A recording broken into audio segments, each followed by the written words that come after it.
Hey guys, welcome to the second set between SKT and CJ. Game 1 was absolutely great. This is going to be on Neo MoonGlaive between Best and Skyhigh. And I was looking at the statistics, and somehow Protoss have been doing pretty well on this map. Maybe it's just because they're forced to be more aggressive, because I don't feel like this is a Protoss map at all. So you got the 12 o'clock, we have Best in yellow with a new haircut that I haven't seen on him before. I'm used to the spiky hair upward. Maybe he's again kind of, I'm not sure what that is. 3 o'clock base. We have Skyhigh as the orange Terran. I'm going to show the live cast the what's the word for it? The map. Can't talk all of a sudden. The map one more time, just so they can take a look at it. Again, live casts. If you check an eye out, either on IRC at sc2gg.com/chat, or keep an eye on Twitter. I livecast basically. The one thing that is rolling for Protoss is that natural secondary is really wide open, so the early Dragoon pressure can pay off, but I still feel like Vultures kind of after that fact and taking additional base for Protoss is very difficult. So I don't know, it feels like the margin of error in the early game, yes, that's a very pressurable natural secondary. But at the same time, I don't know, it feels like Terran can kind of sneak things off. I almost feel like Terran would be better off opening up with just straight Vulture drop, because I feel like this is a very good map for Vulture drop. Just stick, I don't know, one base Vulture drop, go from there. Let's see if Skyhigh decides to roll that direction.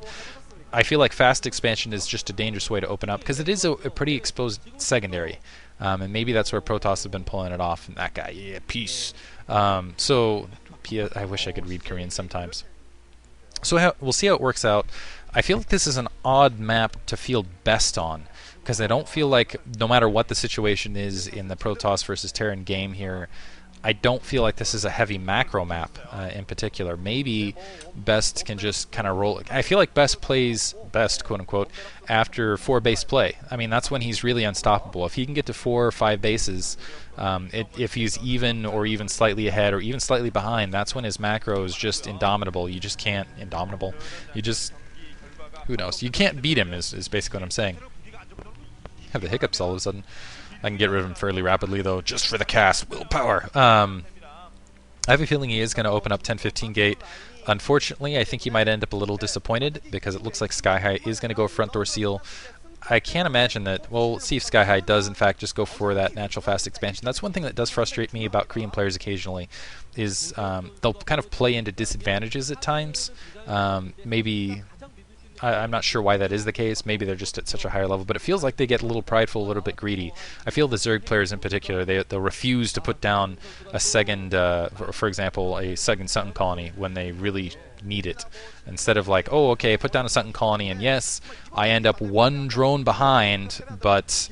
you know, I'm not dead right now, and I'm still economically ahead. It's like, just put down the extra stuff. Looks like that SCV scout able to scout first, which is going to provide a little bit of additional help right there. It doesn't look like Best is in fact going for the 10-15 gate. I think he would have already. He's got that. Well, maybe he's a little bit delayed because of that zealot. One thing.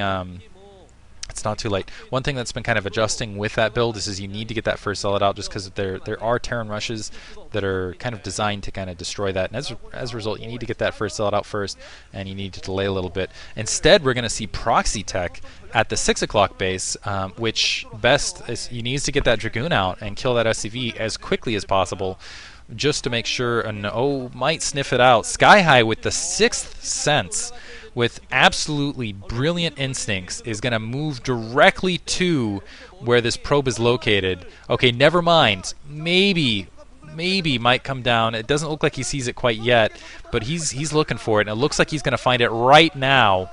Oh man, this is absolutely ridiculous. Finds it. How? Wow. The brain with the wall hacks, and I think that is because of that SCV in the base, just seeing the fact that yeah, he just didn't legitimately think that Best would go 1 base into fast expansion on a map like this, and it looks like he's still going to be prepared basically. Let's see if Best decides to be defiant too and not cancel the robotics facility that's at proxy location. Engineering bay is going to be up as a result. This is one of those situations where I say cancel it, build something else, let that pylon serve as proxy, you know, spotting. I don't know. Or maybe come back and do the proxy later. It looks like the Dragoon, the Zealot now wandering out, wanting to kill that Marine. But still, I think Skyhigh, You know, that's funny because I said it last time. I was like in that last match, oh yeah, Skyhigh, if he sees it coming, he should be able to deal with it. And yet still the Wraith were able to run in and do a ton of damage. He was able to make it up with the Vultures surrounding. So maybe he won't be able to adjust with this, but I've got to imagine that he's not such a bad player that seeing the proxy go up, seeing the robotics facility being built, that he won't do it. And finally it looks like the 6th Sense from Best also kicking in. He's able to run in and finally kill that Marine.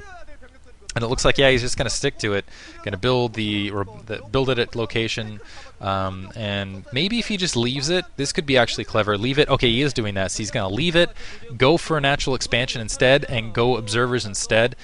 What he's going to need to follow this up with, though, is a lot of Dragoons to play map control, because it's not going to take a lot, just a couple vultures sneaking through, to do a lot of damage right here. And as soon as Skyhigh has this natural secondary basically sealed and solid, basically I feel like Best will be in a lot of trouble. And that's a very interesting wall. Very hard to defend natural secondary, but yeah, that's a crazy wall.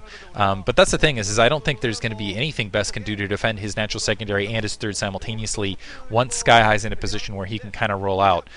So let's see if he can get enough Dragoons to produce to just absolutely kind of get a death throttle on. Oh, unfortunately, it looks like he's going to go 2-gate and try to get a quick third base, which I almost feel like is playing into Skyhigh's hands. Let's see how Skyhigh decides to play this as well.